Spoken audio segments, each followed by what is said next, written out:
County. Joco Community Radio.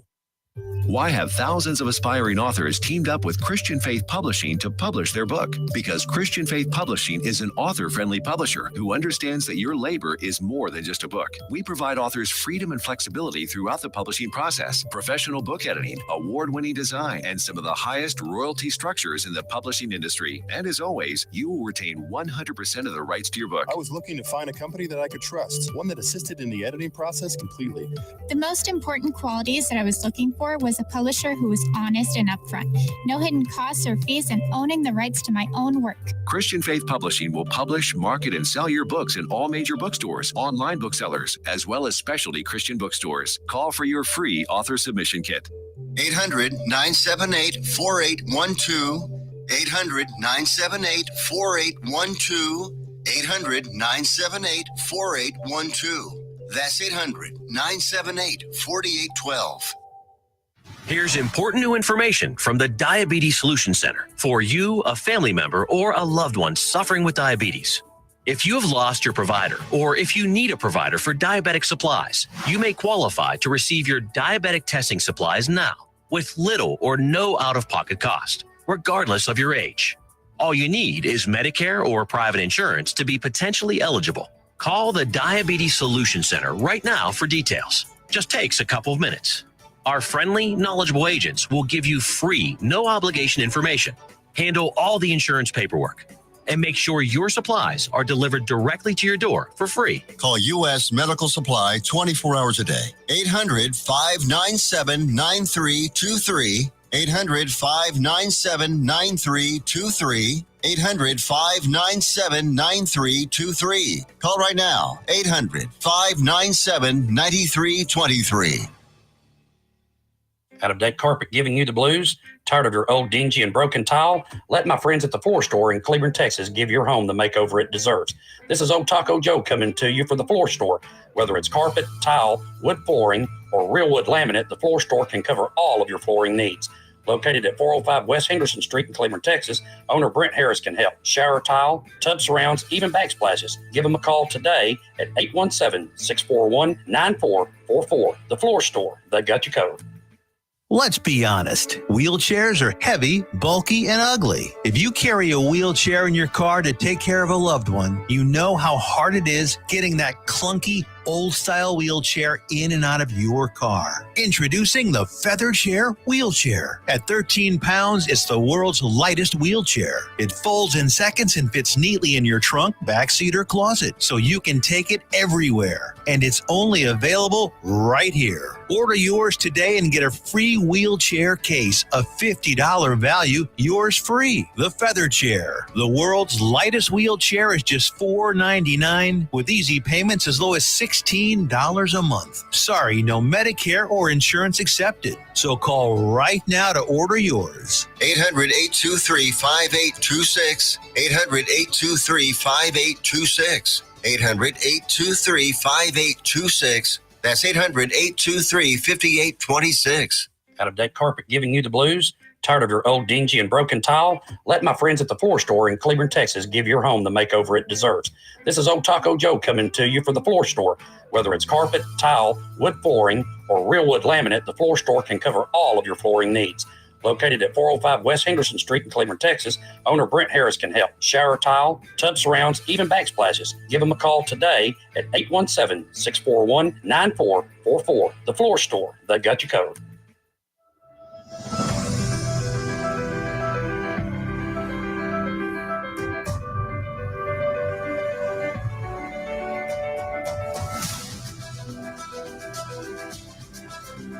Good evening, everyone. My name is Angelo Rocha.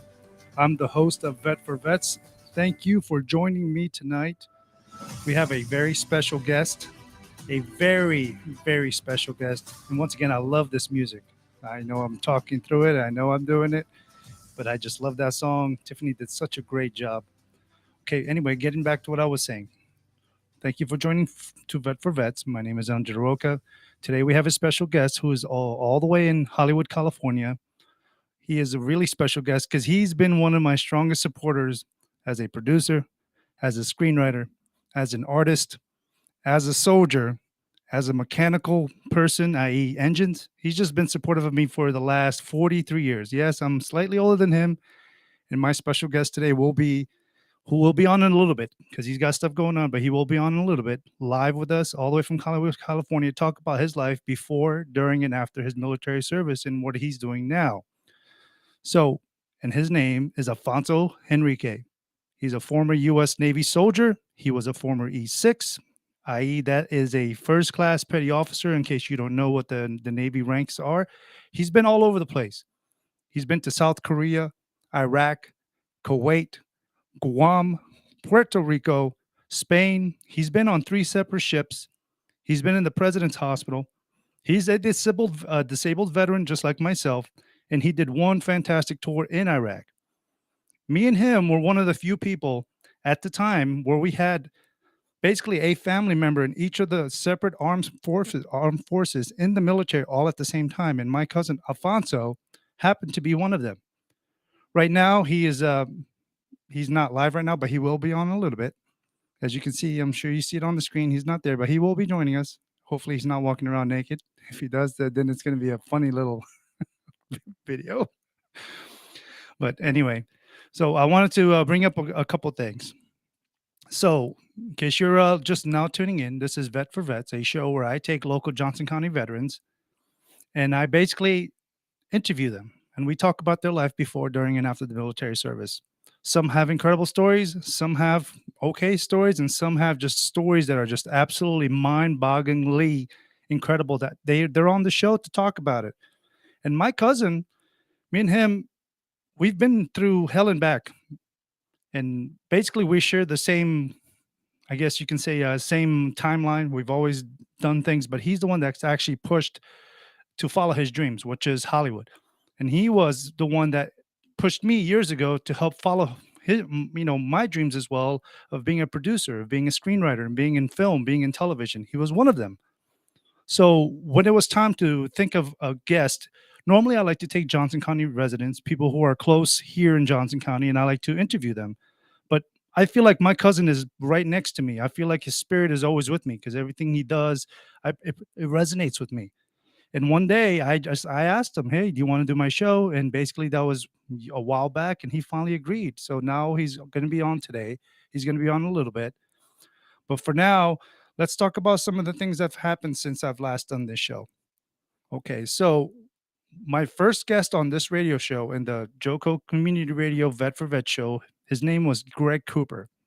And he called me about, say, 2 weeks ago, and he told me that the Cleburne Railroaders wanted to honor me on Memorial Day as the hometown hero of Burleson, Texas, or Johnson County, if you want to talk about like that.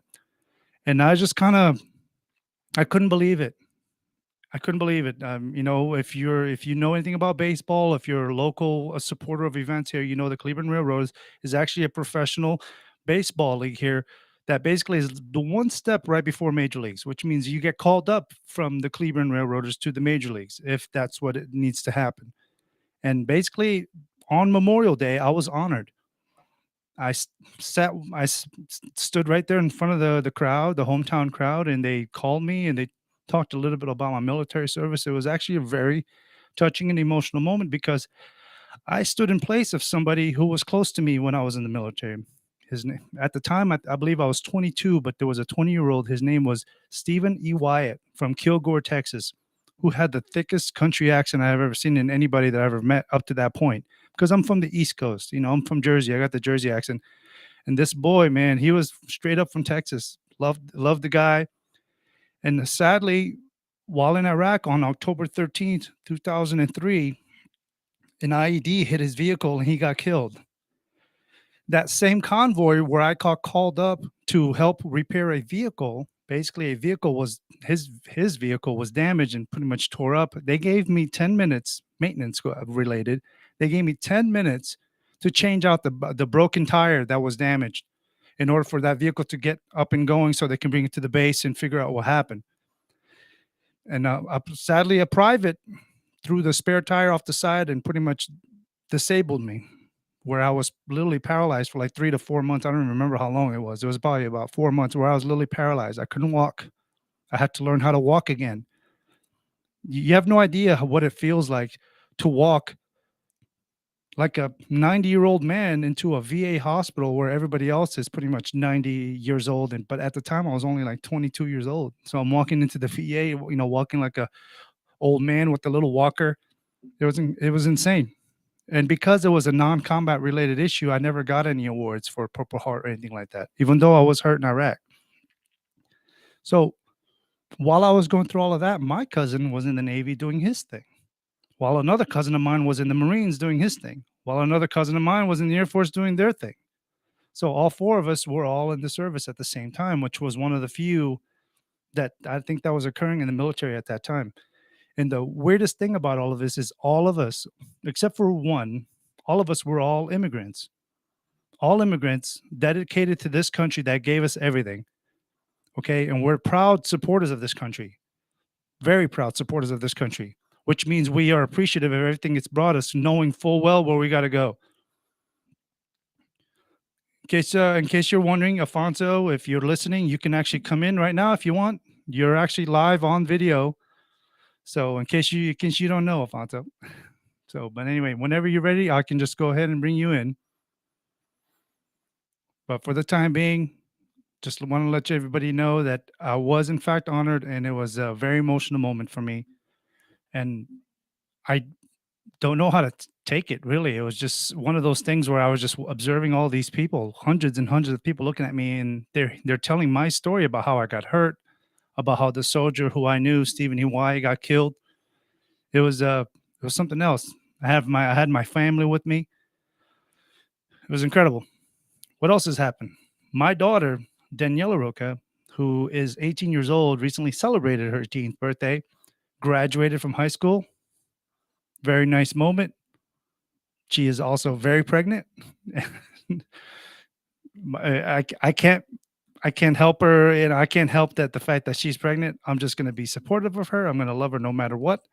She's due in July/August. I don't know when, but I'm too young to be a grandfather. I'm sure everybody that knows me knows I feel like I'm too young to be a grandfather, but I'm going to be a great grandfather. I'm going to spoil the living crap out of that baby. So anyway, back to what we're talking about when it comes to my guest. So my guest, Afosnso Henrique, I'm not going to really get emotional about it because of the fact that I know he's been one of my biggest supporters in everything that I've done in my life. Everything. I know I have family that support me in everything I've done. But when I first started my company out in California, he was one of the people that pushed me to do it. When I started writing screenplays, he was one of the first people that would always read it and tell me his, like truthful notes and tell me if it was good or it was bad or if it needs improvement or, hey, this is going to be a hit movie. Yeah, this is going to be a great show. He's the one that helped me start this show years ago out in LA. It was great. It was successful.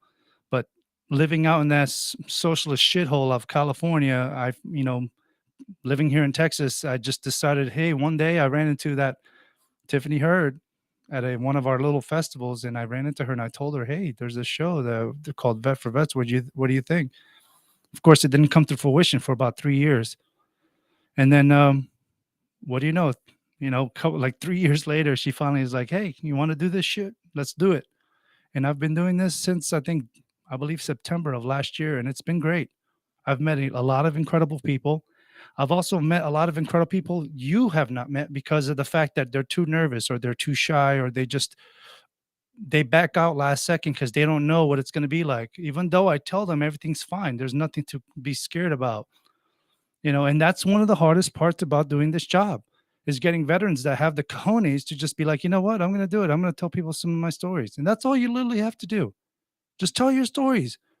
There's nobody here to judge you. There's nobody here that's going to be insulting you. There's nobody here that's going to be mocking some stuff that you've gone through. You're talking to me and I'm talking to you. So if you're a veteran in Johnson County and you want to tell your story, please reach out to me. I have literally social media on all platforms, all of them. Instagram, Facebook, Twitter, LinkedIn, YouTube. I have accounts in all of them. TikTok. Reach out to me and say, hey, Angelo, my name is blah, blah, blah. I would love to come on your show so I can tell you about some of the stories I've been through. And especially if you have some stories that deal with some of your friends who've lost their lives. You want to honor them. You want to support them. You want to tell people, what you remember about them. This right now is the perfect time. If you are a woman, a wife, a husband, a daughter, a son of some soldier who used to be alive, but passed away through some reasons, cancer, just natural causes, but they have some kind of legacy to do with the military, please reach out to me and tell me what you can, how you can be on this show, and you can sit right in front of me and tell me about your father. Tell me about your mother. Tell me about your uncle. Tell me about your brother, your sister. I would love for that. Just reach out to me. That's it. But anyway, okay, so I'm going to continue on until my cousin Afosnso Henrique comes on and actually gets on the show, because it's already been 15 minutes. So, but anyway, I'm going to continue on because that's just what I do. I keep talking, I keep blabbing. Some people tell me, shut up. I.e., my wife, Summer Ingersoll, she does that. She's like, shut up. She always pets my hair whenever I say a stupid comment. She tells me I'm pretty. But anyway, and I'm quite sure you husbands out there, you do the same thing, don't you? You make a little funny dad remark, and your wife or your daughters or your sons look at you like, really, dad? They shake their head at you like, what the hell? But anyway, okay, so I'm gonna bring up a little something. It's a topic that I talk about just about every single show on this show, every single time, and that's veteran health, veteran mindsets. Okay, so if you're a veteran like me and millions more, if you're going through something, like depression, the worst kind, i.e., suicidal thoughts, which none of us ever want to go through. You suffer from PTSD. You got an addiction, i.e., gambling, drugs, alcohol, and you feel like you're not worth anything. Just know there's people out there like myself and others that are willing to listen to you, that are willing to take in what you're saying and try to help you. Okay? There's no sense in taking your own life because you feel like you have nobody that reach out to you.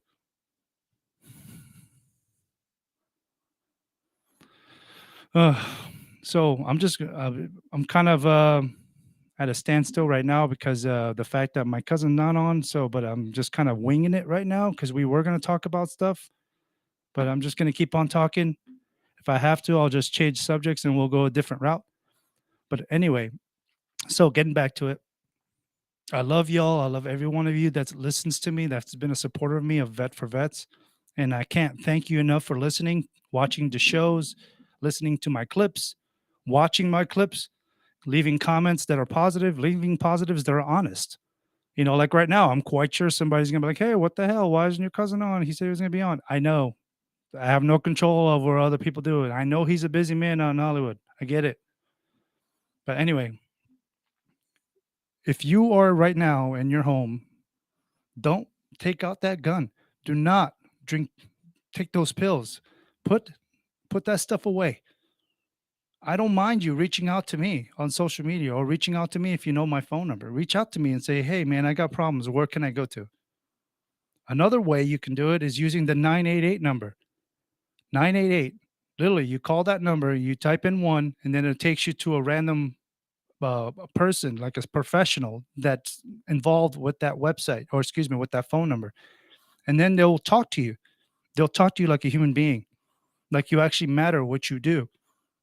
They might even want to hear from you about hearing some stories about your time in the military or as a first responder. Okay, because it's not just military as well, it's also first responders, because a lot of them have been through some stuff. Yes, I get it. You're in the military, you saw possibly some dead bodies, or you did things that you regret to this day.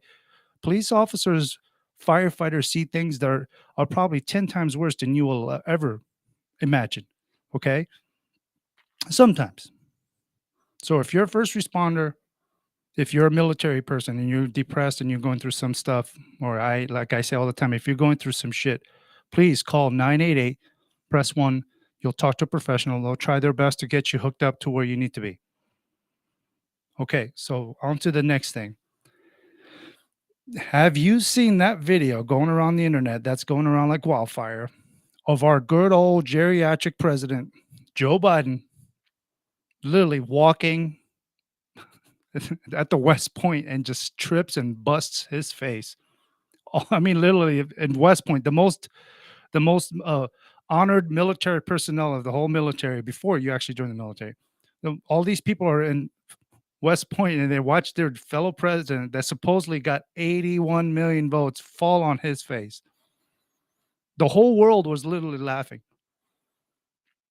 And this is the same guy who just 3-4 years ago was mocking former President Trump for going down a little ramp too fast because it was slippery. He literally spent 3 hours, 4 hours in the sun, shook the hand of every single soldier that got the diploma and the degree.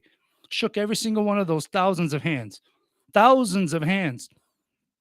And then he went down this ramp because he was sweaty. He was being careful, and they mocked him for it all over liberal media, all over the Clinton news networks, all over those mainstream liberal news agencies. Mocked him relentlessly for like a whole week. Of course, even Trump even was like, I messed up. But now you have the actual quote actual president who busts his face, and what do you know? Not one thing was said on liberal media. Not one thing was said on the Clinton News Network. Not one thing was talked about on the bullshit networks that you see on TV. Not one thing. Only conservative radio stations, only conservative media were the ones that put it out there. If you don't think it's bias, or if you don't think it's partisan right now or bipartisan, my goodness. I mean, absolutely ridiculous. Literally, the whole world is laughing at us. I saw videos of other countries making fun of us about this guy, this geriatric old man that supposedly wants to run again. He can't even speak a whole line without having an issue. And you expect me to believe that this is the man that 81 million Americans voted for? I know I always get political. A lot of people are like, Angelo, you're an immigrant. Why are you talking bad about the president? Why are you talking bad about liberals? It's like, it's because I'm an American. And I believe what's happening right now, it's literally the downfall of our civilization. Basically, how do I put it in a way where it's not so demonizing and so insulting? Weak minds, weak people create weak countries and create weak lands. And that's what's happening right now. We have an administration that's literally destroying us from within, and we're doing nothing about it. All we do is whine and complain. People like myself get on the radio and just talk about it. When we have actual patriots out there that are willing to do stuff. I'm surprised that this country really hasn't been taken back yet. I'm surprised it really hasn't. Especially what's going on at the border right now. I'm a big supporter of immigration, but legal ones. The legal immigration. The immigration where somebody actually goes to a consulate, they sit down in front of a professional and they actually say, hey, I want to go to America. I want to get a green card. I want to live there because this country is bullshit. Great. You do it legally. Then you apply and then you wait like everybody else did, like my family did years and years ago, back in the 80s. You spend your time, you wait, and then eventually you get on. You get that magical green card, you get the plane ticket, or you get the bus pass, and you go to the border, and all of a sudden, boom, you're in America. They give you everything you need to come to America and hopefully have a good transition. But the one thing that people like myself, people who are immigrants and people that have been here for a long time, the one thing that we just wish that you would do is assimilate. The word assimilation, a lot of people don't know what that is. Assimilate means you actually get involved with the cultures or the environment of the country you're in. So hypothetically speaking, if I move to China, I'm going to learn Chinese. I'm going to support the Chinese governments. I'm going to try to be basically a Chinese person, but in a human, American, European body. Okay. I'm going to do everything I can to support their overall lifestyle. That means I'm going to carry the Chinese flag. I'm going to do everything that I can to be a good Chinese citizen. If I go to Brazil, I'm going to support the Brazilian flag. I'm going to support the Brazilian government. I'm going to support whatever I can to be, a Brazilian supporter of the country. But that's not what's happening here in America. America is literally the only country where you have people that are leaving bullshit countries that are literally shitholes. They're not all shitholes, but most of them are the ones that they leave. They leave those crap hole countries. They come to America, and what are the first thing they do when they first get to America? They wave the flag from the very country that they left, that they absolutely abhorrently hate. What is going on? I mean, seriously, what is going on? How the hell does that even happen in our own country? Go ahead and do that to China. Say we live in an alternate universe where China, I don't know, China, Cuba, Argentina, Venezuela, all of these, soon to be socialist countries and ones that are now. Imagine if you decide, you know what, socialism actually works. I'm going to move to that country. Good luck with that. They'll have you lined up against the wall and shot 5 minutes after you get in there. Unbelievable. Unbelievable.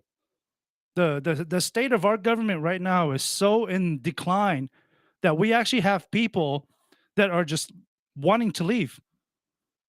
That we're actually like doing a weird transfer. It's weird. We have all of these people on the southern border coming in while everybody else that's in America is leaving for other countries. The ones that they are even are even whiter than this one. Unbelievable. Because if anybody knows about politics, what's going right now is the one thing that I've noticed in the last 5-6 years that I've been involved with actual like politics.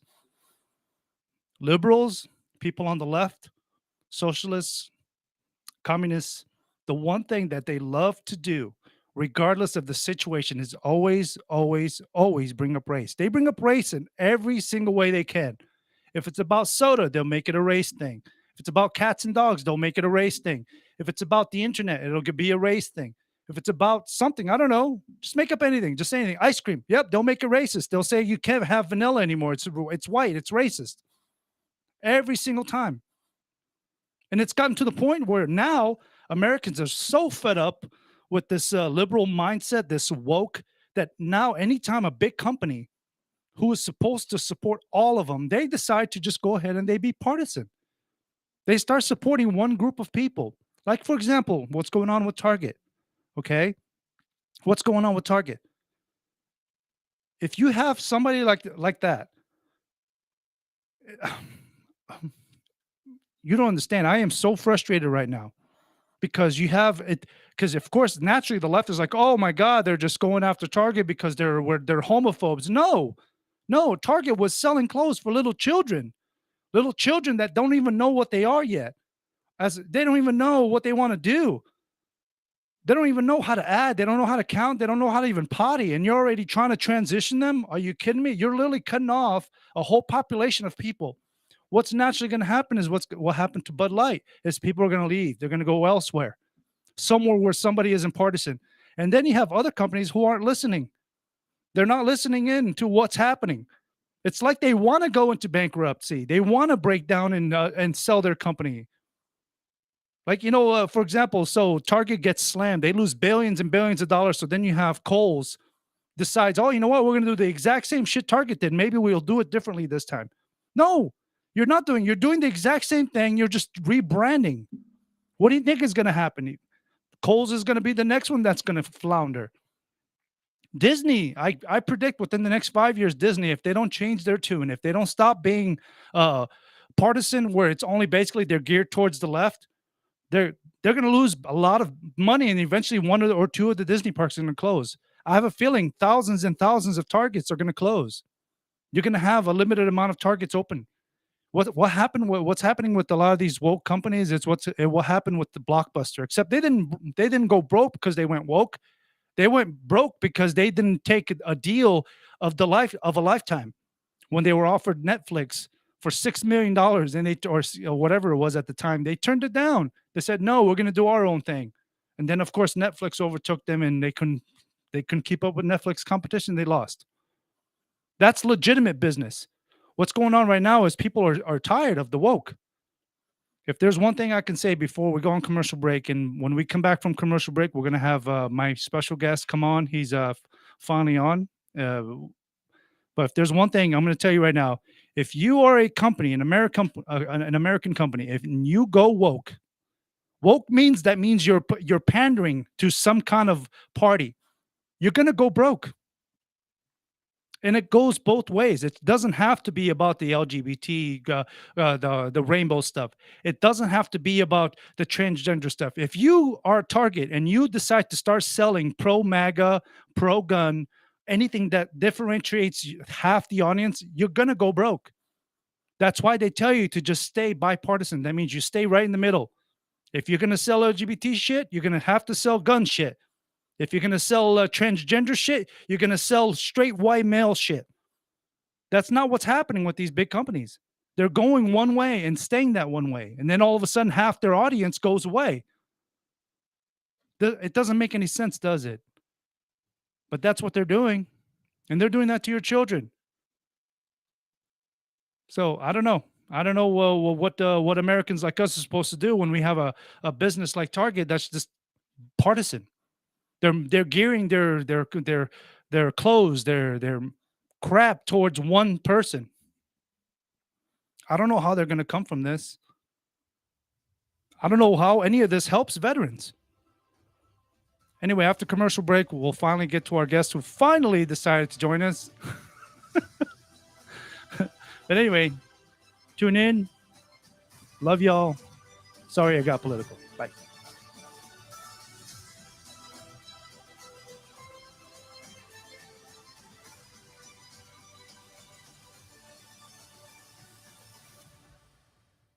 If you are trying to quit drinking or doing too many drugs, listen to me. You don't know me and we'll never meet.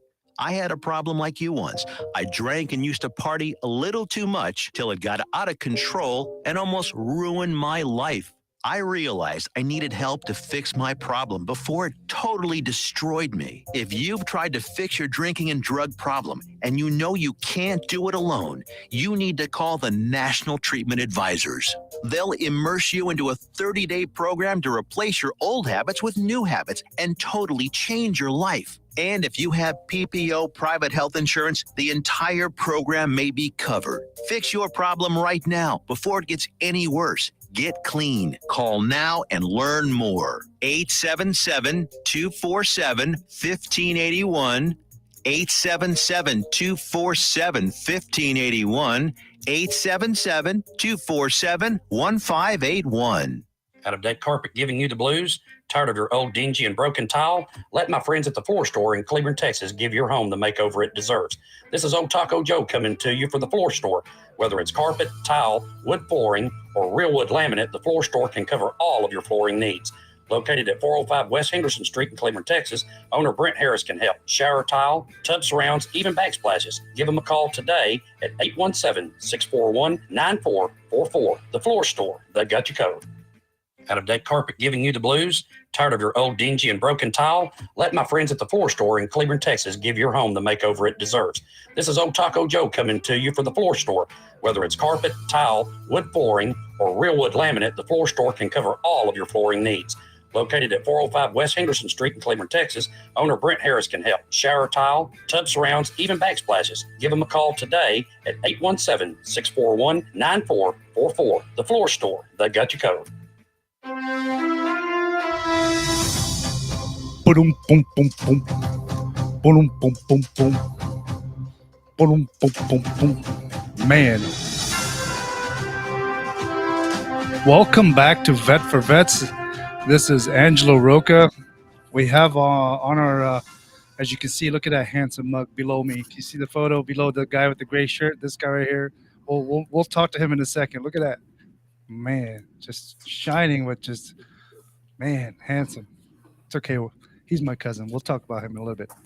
Just want to mention, Joco Community Radio is proud to be the voice of Johnson County, Texas, and is live 24/7 on the TuneIn Radio Network. TuneInJoco.com is the place to find all the ways to listen and watch, and the station app is also available for free on Android and Apple devices. Simply go to your store on your mobile device and check out the line and then check out our lineup and more at JocoCommunityRadio.com.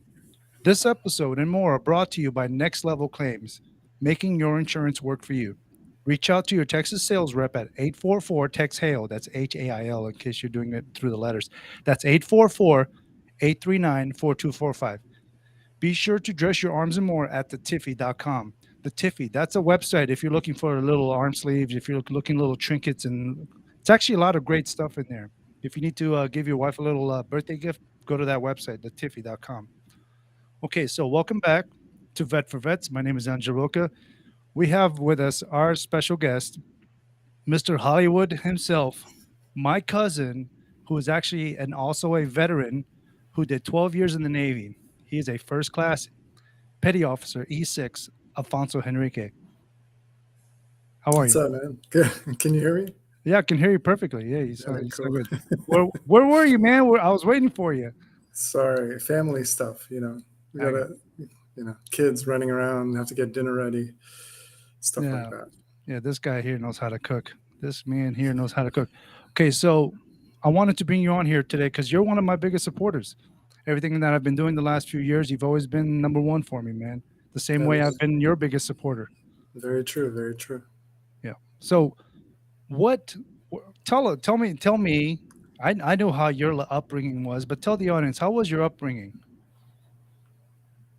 Well, my upbringing, I was raised by my grandparents, which is me and Angelo's grandfather and grandmother.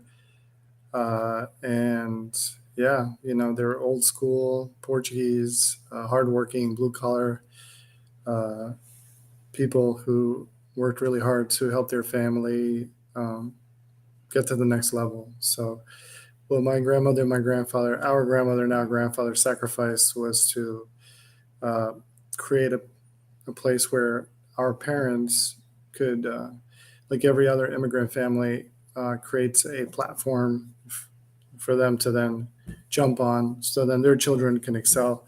And I think that's like where I think me and Angelo, we're immigrants as well, came to the United States from Portugal.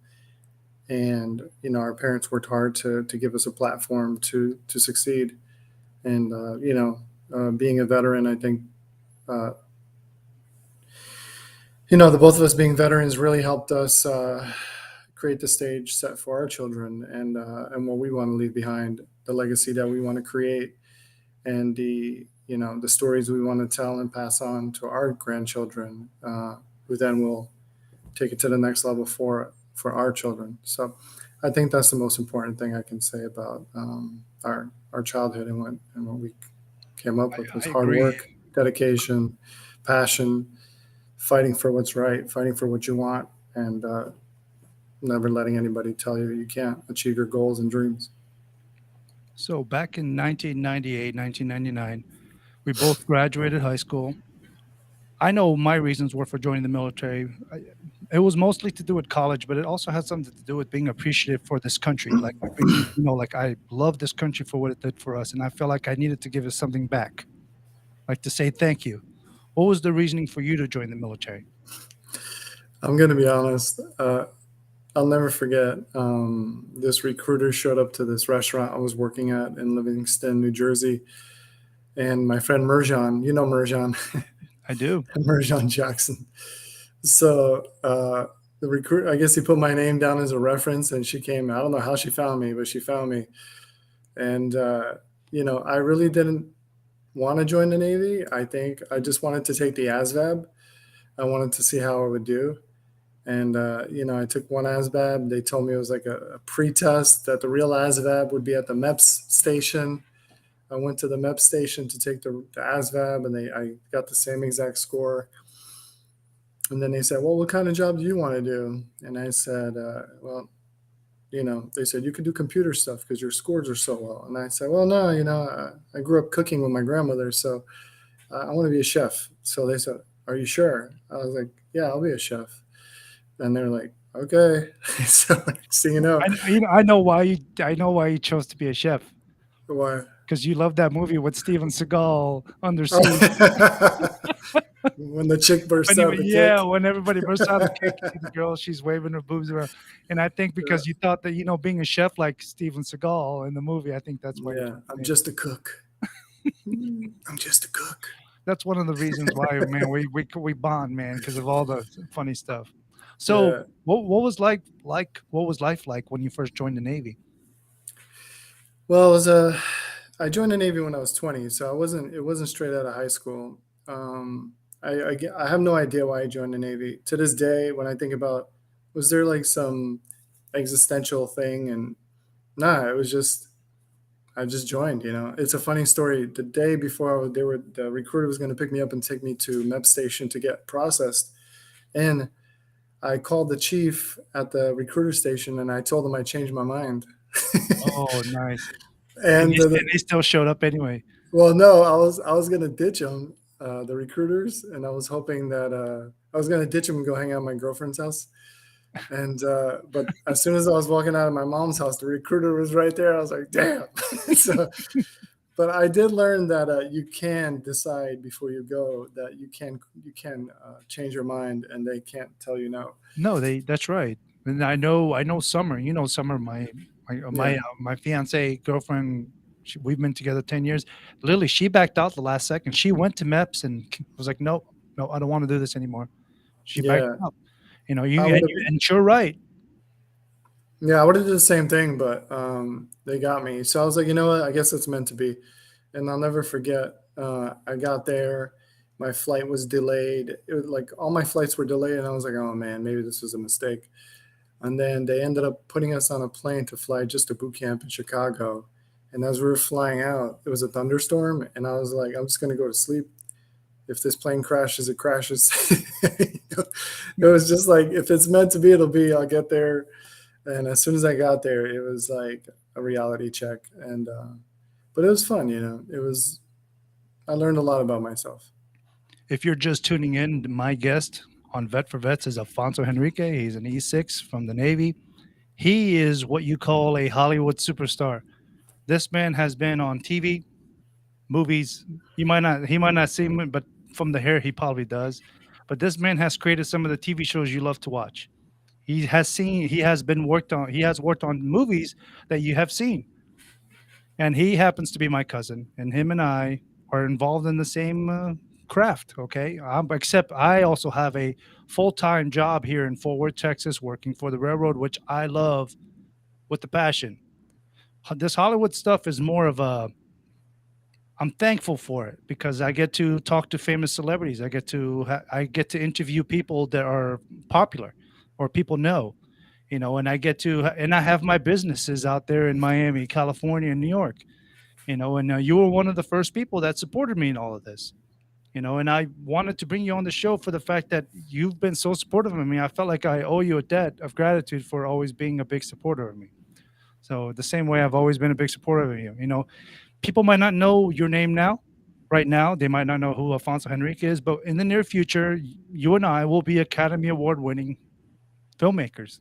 I predict it, you know, That's the goal. and that's the goal. So you're in the military. All of a sudden, you're in the Navy, right? You're on your ship or wherever you're at, and all of a sudden, you get told about 9/11 and that we're going to go to war. What was your first thoughts about that? Well, when I was in the Navy, the day 9/11 happened, I was stationed in Mississippi, in Gulfport with the Seabees and NMCB 133, and I was on duty, and I was doing my rounds, and it was early in the morning because it was an hour behind local time in the East Coast, and I, everybody knew I was from the East Coast, from New York and Jersey, so they were like, "Hey, Enrique, did you see a plane hit the World Trade Center?" And I was like, "What?" So as I was walking to the lounge to see the TV where everybody was watching what happened, the second plane hits the tower, and immediately the whole base shut down. The whole base shut down. We were supposed to fly out to Guam 3 days after, but that got shut down. The whole base was on lockdown. Um, Nobody could go in, nobody can come out of the base. And yeah, we knew we were going to go to war immediately. And we ended up going to Guam 2 weeks later. And yeah, and then once we got to Guam, the Seabees were putting a team together sent to Afghanistan for the Seabees. When they locked you down, did they have you guys training for like a whole month straight, like they did to us in the Army? Once after it happened and people figured out what it was, we did, and we flew to Guam because we had to switch battalions. And once we got to Guam, we started doing like basic combat skill training, but only for like certain teams that were going to end up going to Afghanistan. So like I didn't go to Afghanistan. I went to Iraq. I did a tour in Iraq in 2003.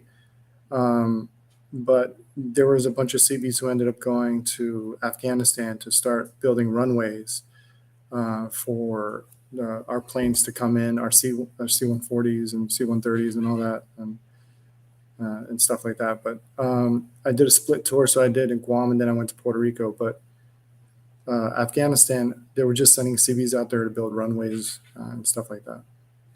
Nice. So, a lot of people, if you're just now tuning in, my guest is Afosnso Henrique. He's my cousin.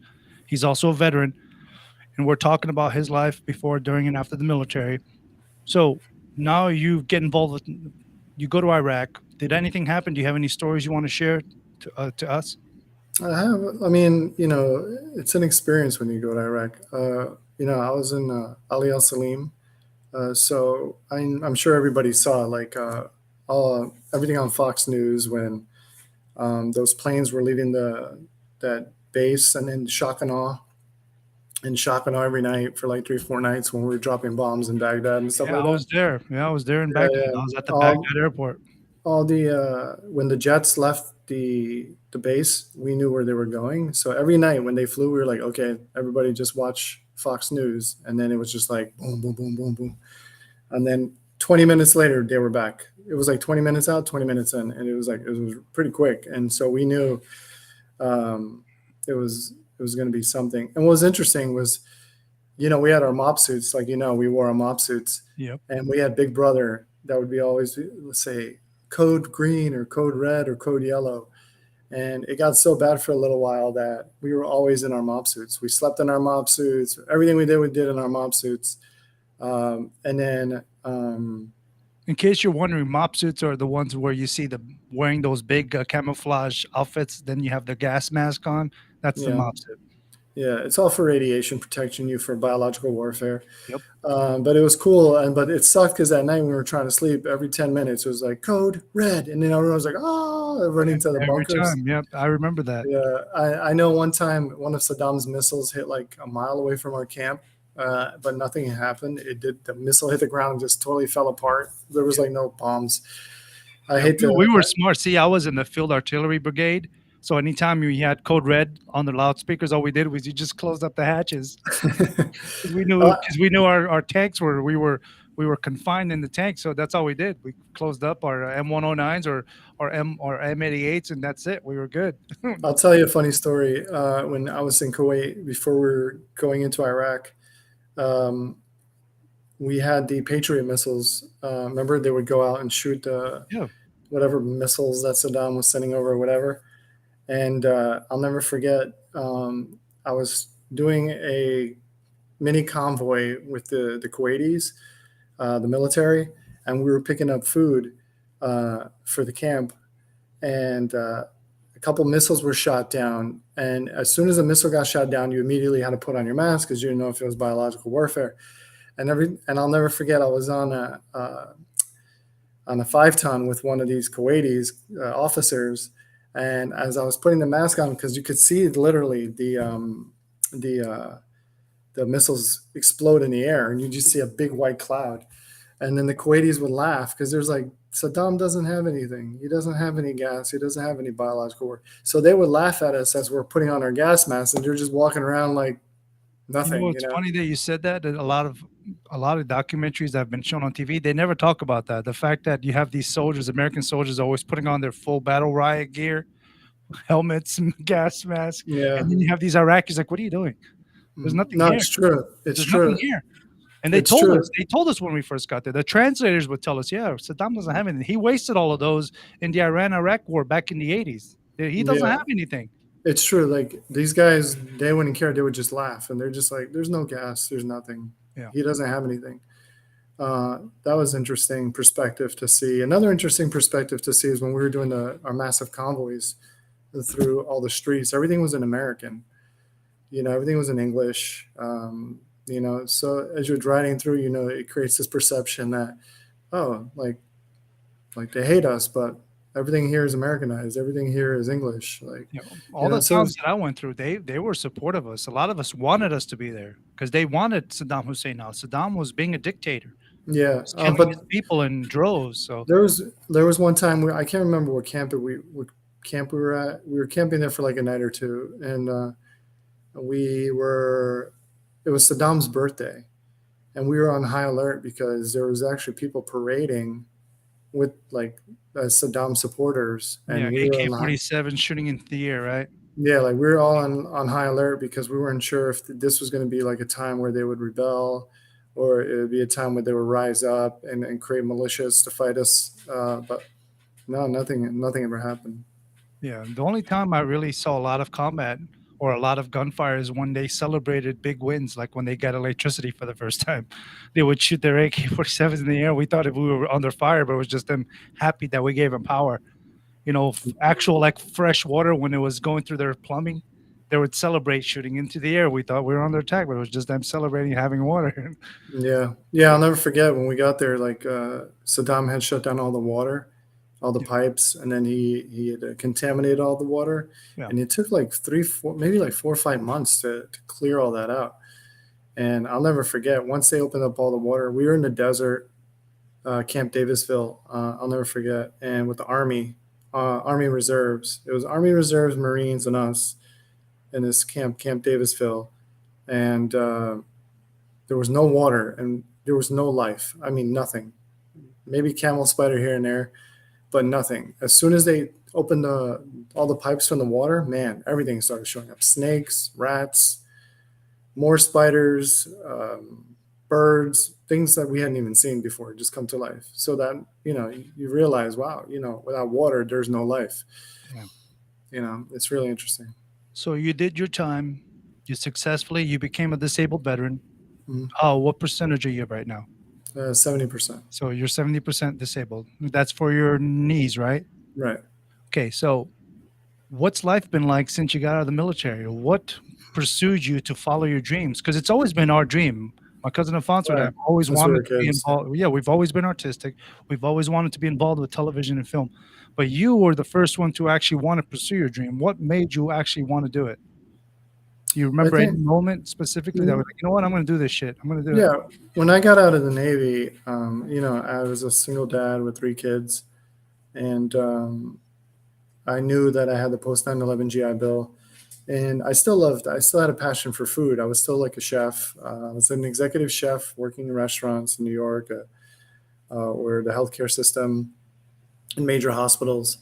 And I got tired of working in the kitchen, so I thought about becoming a food scientist. Um, and as I was going through college to become a food scientist, I felt like it was taking a lot of time away from my children. And I had already done that in the Navy, as we know, like being vets, we sacrifice everything for our families, and they sacrifice everything for us because we're away.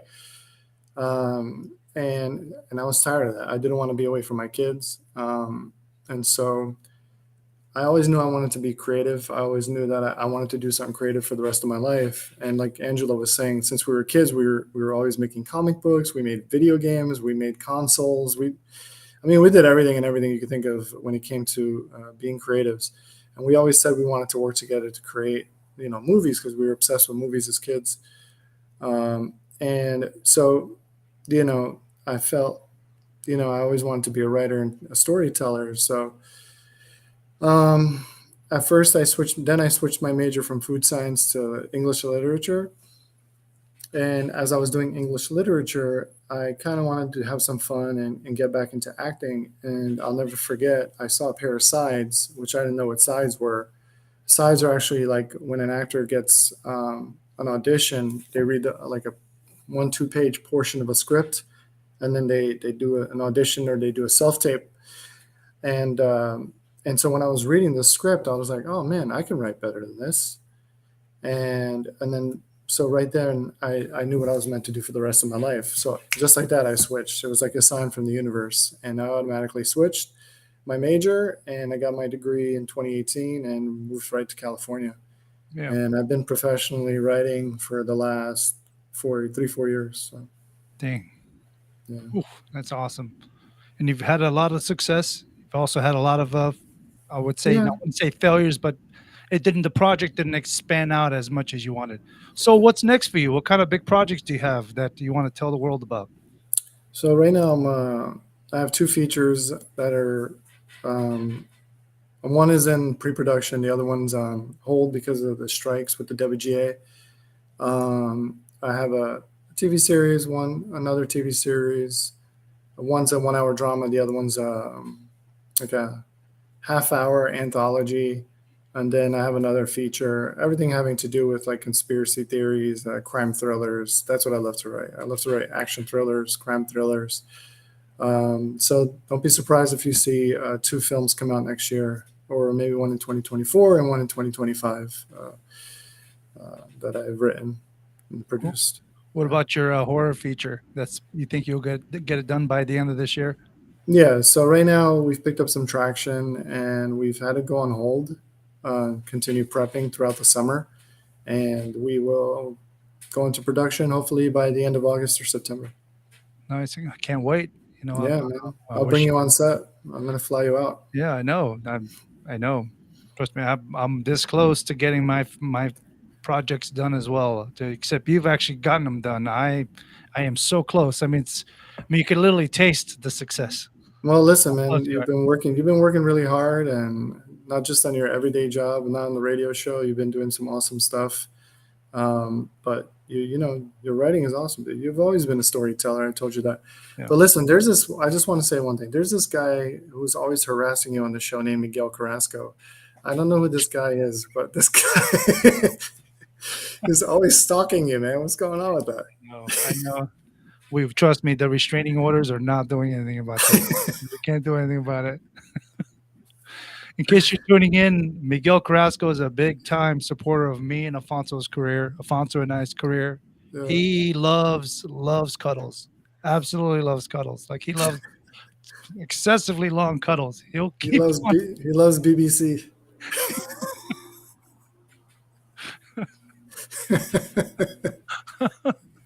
Big Black Carrasco. Who is what we call him?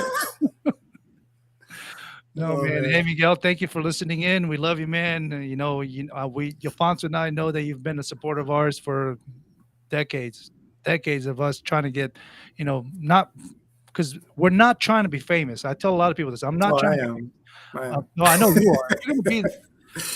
I told my cousin, the most famous, most powerful writer, producer. The day I knew I wanted to do this show, or excuse me, I knew I wanted to be involved with Hollywood and film and TV. Is my cousin goes, dude, your writing is so good. He goes, I had a dream about you, and I said, what do you mean you had a dream about me? He goes, dude, you were Harvey Weinstein, but without all that pitchy stuff.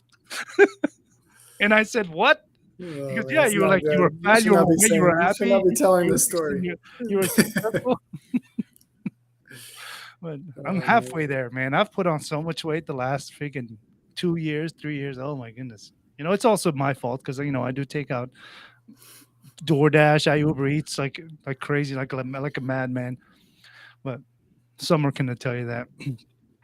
But anyway, so I just want to thank you for coming on the show, even though we could have been on an hour ago. I'll come back again. Sorry. These kids, man. I know exactly what it's like. Wait until they get to 18, 17, 16 years old where they're really rebelling. I know. I have 3 boys, so. If there's one thing you can tell, if one of your children came up to you and sat down in front of you and they said, Dad, what's a veteran? What does it mean to be a veteran? What would you tell them?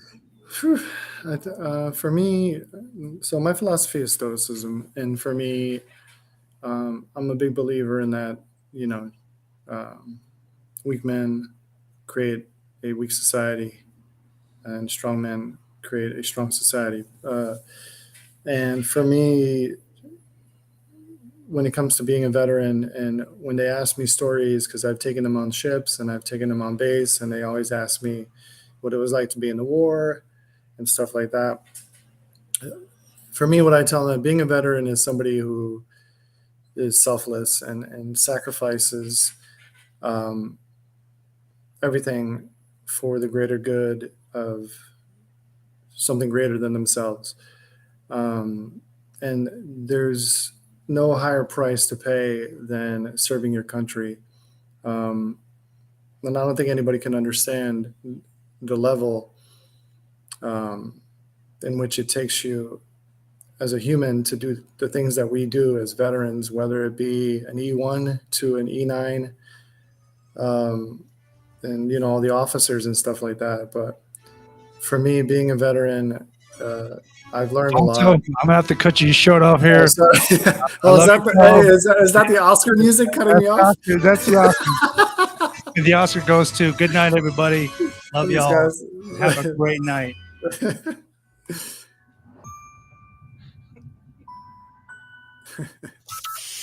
From Burleson to Venus and Grandview to Godley, this is the voice of Johnson County, Joco Community Radio.